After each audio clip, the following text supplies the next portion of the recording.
Assalamu alaikum students. Today 16th of May 2020. Students, आपको पता है हमारा चैप्टर 5 जो है वो कंटिन्यू, तो उसका जो रिमेनिंग टॉपिक्स हैं वो आज हम स्टडी करेंगे। आज के जो हमारे टॉपिक्स हैं चैप्टर के लास्ट वो है टाइप्स ऑफ सॉलिड्स, और उसके साथ हम एलोट्रॉपी भी स्टडी करेंगे। चलिए स्टार्ट करते हैं हमारा आज का लेसन। टाइप्स ऑफ सॉलिड्स, यानी कि सॉलिड्स की जो इकसाम है वो कौन कौन सी हैं वो देखेंगे हम। According to the general appearance, solids can be classified into two types that are amorphous solids and crystalline solids. यानी कि आम जो है ज़ाहरी हालत की बेस पर सॉलिड को दो हिस्सों में हम तकसीम करते हैं, यानी कि उसकी दो इकसाम हैं। कौन कौन सी? अमorphous सॉलिड्स और क्रिस्टलाइन सॉलिड्स। ठीक है, तो सबसे पहले अमorphous सॉलिड्स पढ़ते हैं हम। इसमें क्या है? Amorphous means shapeless solids in which the particles are not regularly arranged or their regular shapes are destroyed are called amorphous solids. They do not have sharp melting points. Plastic, rubber and even glass are amorphous solids as they do not have any sharp melting points. Students, amorphous का मतलब है यानी कि shapeless. Shapeless का मतलब बेशक्ल, जिसकी कोई यानी कि मखसूस शक्ल ना हो। ऐसे सॉलिड्स जिनमें पार्टिकल्स की ऑर्डरिंग यानी पार्टिकल्स की तरतीब बाकायदा नहीं होती या जिनकी बाकायदा शेप्स नहीं होती, उन्हें एमॉर्फस सॉलिड्स कहते हैं। ठीक है, अब इनके मेल्टिंग पॉइंट मुकर्रर या फिर आप कह लें कि स्पेसिफिक यानी कि मखसूस नहीं होते। प्लास्टिक, रबर, ग्लास यानी कि शीशा अमorphous सॉलिड है और ये ज़्यादा मेल्टिंग पॉइंट नहीं रखते। ठीक है, आगे हमारे पास इसकी जो दूसरी फॉर्म है सॉलिड्स की, क्रिस्टलाइन सॉलिड्स, उसको पढ़ते हैं। Solids in which particles are arranged in a definite 3-dimensional pattern are called crystalline solids. They have definite surfaces or faces. Each face has definite angle with the other. They have sharp melting points. Examples of crystalline solids are diamond, sodium chloride, etc. Students, ऐसे solids जिनमें particles मखसूस pattern से तरतीब दिए गए होते हैं, यानी कि उनका जो कोई पैटर्न जो गिवन होता है वो स्पेसिफिक होता है, मखसूस होता है, पैटर्न से तरतीब दिए गए होते हैं, क्रिस्टलाइन सॉलिड्स कहलाते हैं।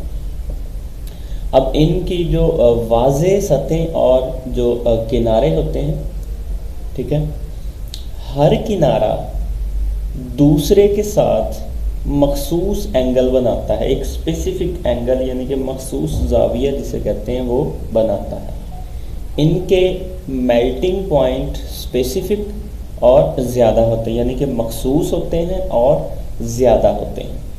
क्रिस्टलाइन सॉलिड की एग्जांपल्स हैं डायमंड यानी कि हीरा, सोडियम क्लोराइड, ये भी इसकी एग्जांपल है। ठीक है, एक दफ़ा फिर सुन लें और इनमें डिफरेंस देख लें दोनों में क्या है अमorphous सॉलिड्स और क्रिस्टलाइन सॉलिड्स में। ठीक है, हमने अमorphous सॉलिड्स की बात की तो उनमें जो है मेल्टिंग पॉइंट ज़्यादा नहीं होते, यानी कि उनके जो मेल्टिंग पॉइंट्स हैं वो ज़्यादा नहीं होते, जबकि इनके मेल्टिंग पॉइंट्स वो मखसूस होते हैं और ज़्यादा होते हैं। एक दफ़ा फिर रिपीट कर रहा हूँ, ऐसे सॉलिड्स जिनमें पार्टिकल्स मखसूस पैटर्न से तरतीब दिए गए होते हैं, ठीक है।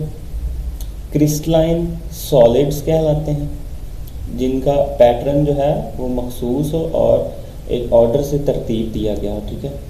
इनकी जो वाज़े सरफेसेस यानी कि सतहें और किनारे होते हैं जो वाज़े होते हैं, क्लियर होते हैं।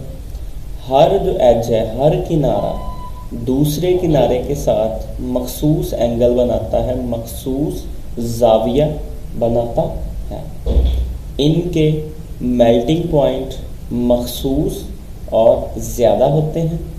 क्रिस्टलाइन सॉलिड्स की जो एग्जांपल्स हैं उनमें डायमंड और सोडियम क्लोराइड शामिल हैं। नेक्स्ट है हमारे पास allotropy. The existence of an element in more than one forms in same physical state is called allotropy. ये एलोट्रोपी की एक डेफिनेशन है, ठीक है, इसको भी मार्क कर लें। किसी एलिमेंट का एक ही फिजिकल स्टेट में मुख्तलिफ शेप्स में पाया जाना एलोट्रोपी कहलाता है।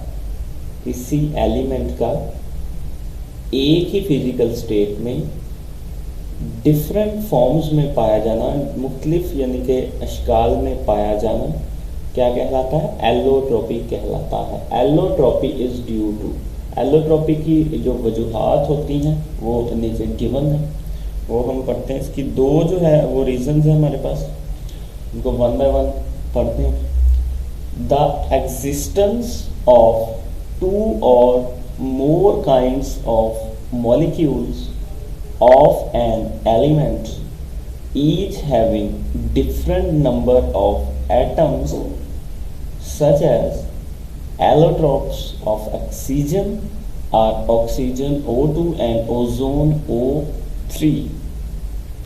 किसी एलिमेंट की दो या दो से ज़्यादा इकसाम में मौजूदगी जिनमें एटम्स की तादाद डिफरेंट हो, जैसा कि ऑक्सीजन के एलोट्रोप ऑक्सीजन O2 और ओजोन O3 हैं, ये इसकी एग्जांपल्स हैं, ठीक है।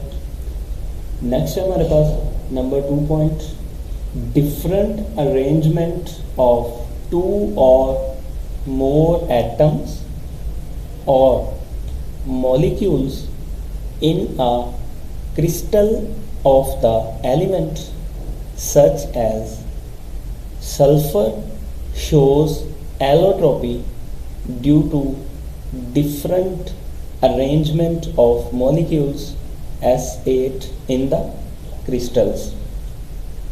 स्टूडेंट्स, एलिमेंट की क्रिस्टल में दो या दो से ज़्यादा एटम्स या मॉलिक्यूल्स की मुख्तलिफ ऑर्डरिंग की वजह से, मुख्तलिफ तरतीब की वजह से, जैसा कि सल्फ़र क्रिस्टल S8 मॉलिक्यूल्स की मुख्तलिफ तरतीब की वजह से एलोट्रोपी का मुजाहरा करती है, ठीक है। दोनों पॉइंट्स याद रखें, रिपीट कर रहा हूँ।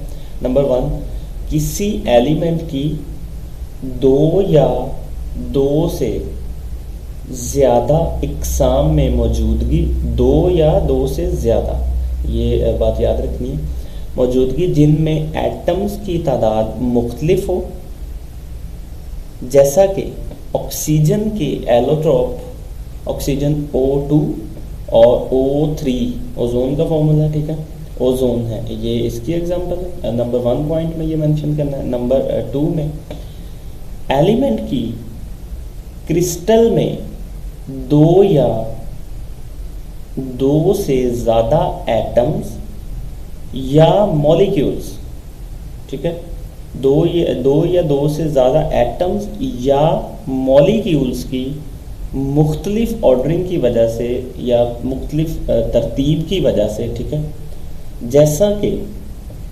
सल्फ़र क्रिस्टल S जो है आपको पता है किसका सिंबल है, सल्फ़र का सिंबल है, ठीक है।